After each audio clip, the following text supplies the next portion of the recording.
আগে খুব ভয় পেতাম ভালোবাসতে।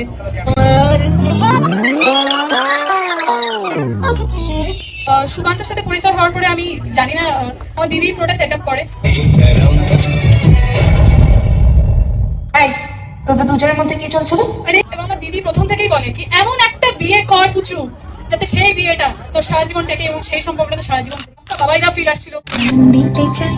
মন দিতে চাই সবটুকু ধ্যান সারাক্ষণ দিতে চাই তোমাকে, তোমাকে। বুঝতে পারছি না, তবে আজকে after almost 3 years we are finally getting engaged, getting married. আশা করি আমাদের গল্পটা তোমাদের সবার ভালো লেগেছে। मुझे ना पता है तुम्हें बताओ बता